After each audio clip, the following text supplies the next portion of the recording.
저번 영상에서는 제조 원가 흐름에 대해서 말씀드렸는데요.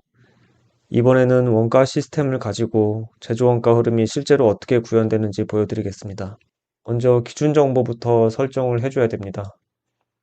제품인 볼트를 먼저 등록을 해줬고요. FG1번으로 등록을 해줬고, 원재료인 코일을 RM1번으로 등록을 해줬습니다.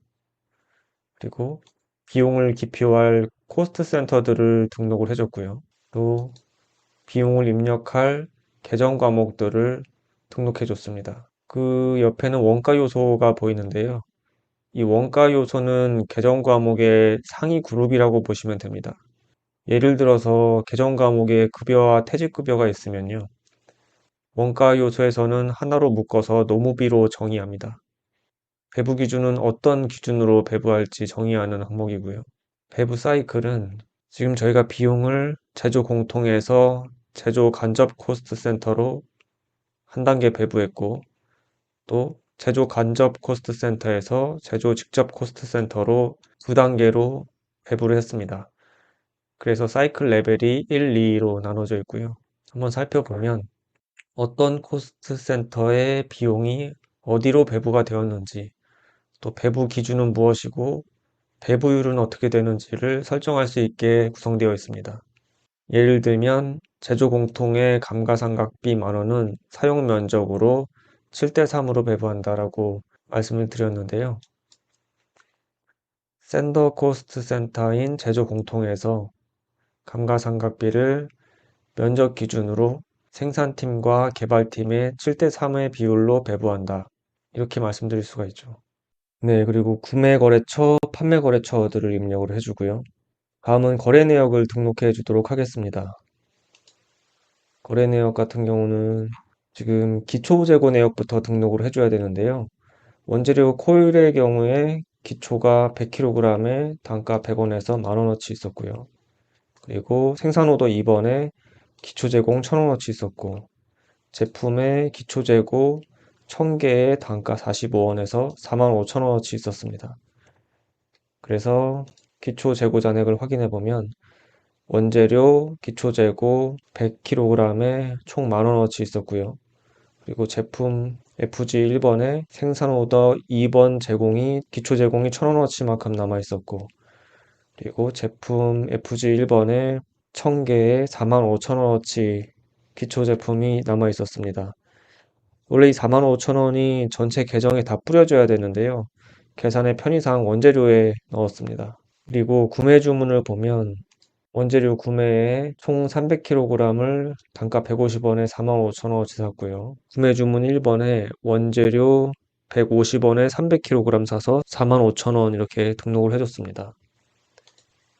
비용의 경우에는 현재 이 가공원가 10만원을 여러 코스트 센터에 여러 원가 요소로 입력을 해줬는데요. 그래서 어떤 계정 과목에서 비용이 발생을 했고 어떤 코스트 센터에 어떤 원가 요소로 얼마가 들어갔는지 비용 내역을 입력을 해줬고요.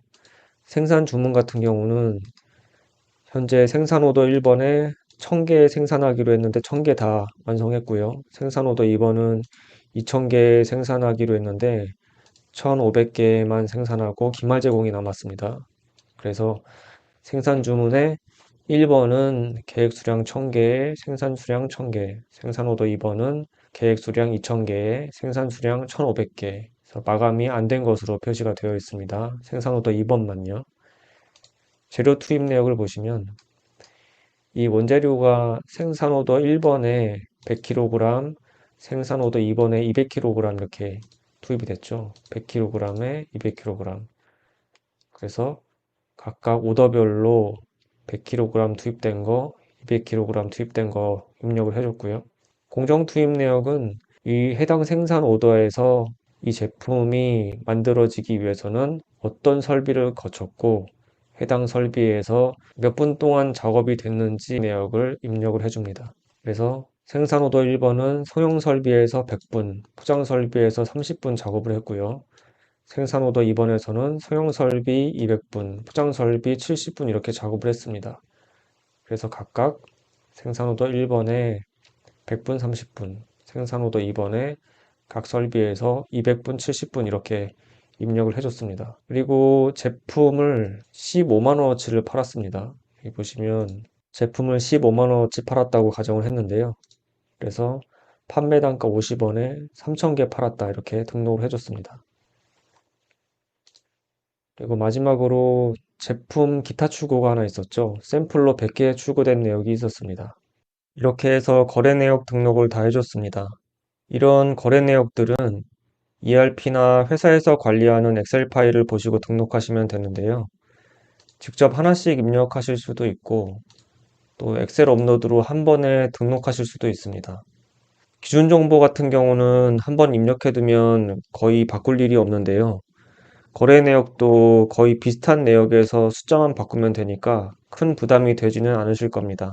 지금 제가 기준 정보부터 거래 내역 등록까지 말씀드리는 이유는 실제로 시스템을 보지 않고 엑셀만 보게 되면 실무적으로 전혀 와닿지 않기 때문에 일일이 설명을 드렸습니다.